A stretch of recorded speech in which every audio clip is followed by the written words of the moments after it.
check. I'm not gonna be as long-winded as Greg was. Greg very well said, and appreciate that. Shitload of our neighbors. That being said, everybody knows I was born and raised in Spotsylvania. I looked out in the crowd today. I seen a lot of friends. I seen a lot of classmates. I seen a few people that I didn't know. I'm a little bit more fortunate than Greg. I think my 5-mile radius, I probably can cover about 90% of y'all and know you by name. And I appreciate you coming. It's wonderful that everybody came out here tonight to support our Second Amendment rights. I'm a big supporter of our Second Amendment, but I want to encourage everybody that was here, let's take this to the next level, your next level of government. Let's go to your House Delegates Representative, your state Senate. Continue to push this and let your voices be heard. It's wonderful to see this many people come out, and we need to keep it on to the next level and continue fighting for our rights. Thank you all for doing this.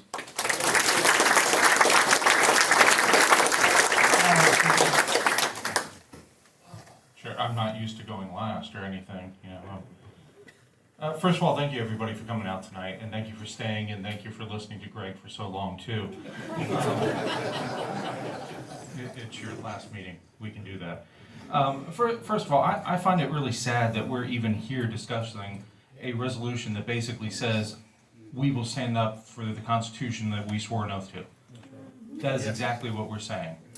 And the reason that we're doing that is because we have people in Richmond who, instead of putting forward bills that will deal with the issues that we need help with at the local level, like infrastructure and schools, and the other things, our sheriff's department, SROs, we were actually the first county in the Commonwealth to provide an SRO officer at every single school. It's sad it's come to that, but we actually took the initiative and we did that. And as a matter of fact, the other thing we did was we eliminated the fee for concealed carry permits on the county side. There's still a state fee, but the county side has been eliminated. So if you don't have your concealed carry permit, it's, I think, $15 is what the state charges. But it's sad that we're even here. It's sad that we have these legislators that run and pretend to be something, and then when they get to Richmond, where's the transportation bill? Where's the bill on education? Where are these things that they said they were going to do? No, what they do is they target our Second Amendment rights. And why do they do that? They're not doing it to protect, as Mr. Ross read off from Mr. Garrity, the article about all of the laws that the criminals break anyway. So they're not trying to make it safe. They're not trying to do the things that will protect us. So what is the reasoning behind it? What are they attempting to do? And I think that it's been well said here tonight that we all know what they're attempting to do. They're trying to turn law-abiding citizens into criminals. Isn't it funny too? The other thing too, I follow this on Facebook a lot. When I ran years ago, VCDL endorsed me, and a bunch of GOA and a bunch of folks. NRA did it, by the way. They had their incumbent that they supported. 100% A+ with gun rights.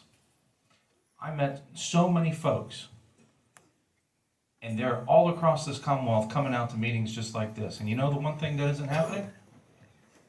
Where's the mass shootings? Why is that not happening?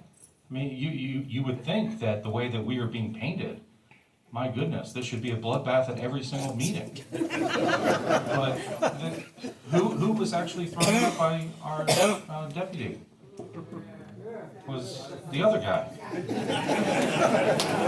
So, you know, I would implore you too that a gentleman stood up here and he said it very well, which is let's not let these politicians turn us against each other, even if we have different views.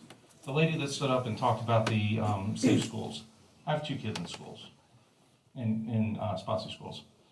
I obviously want to keep them safe, as I do for everybody's kids.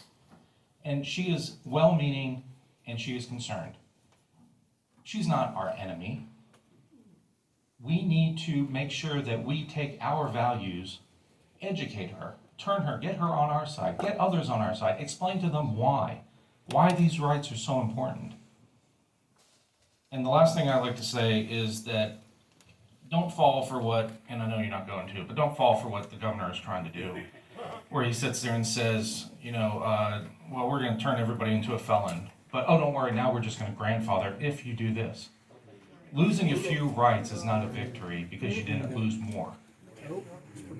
And we have done an awful job of not, of falling for that, I have to say.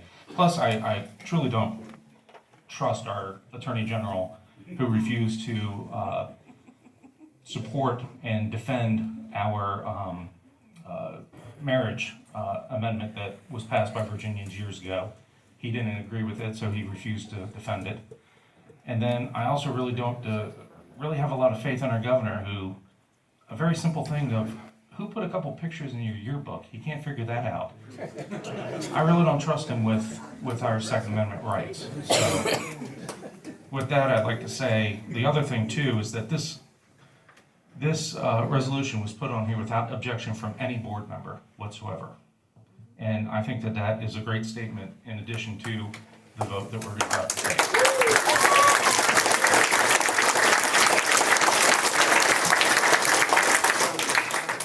Is there any further discussion? Not, we can vote.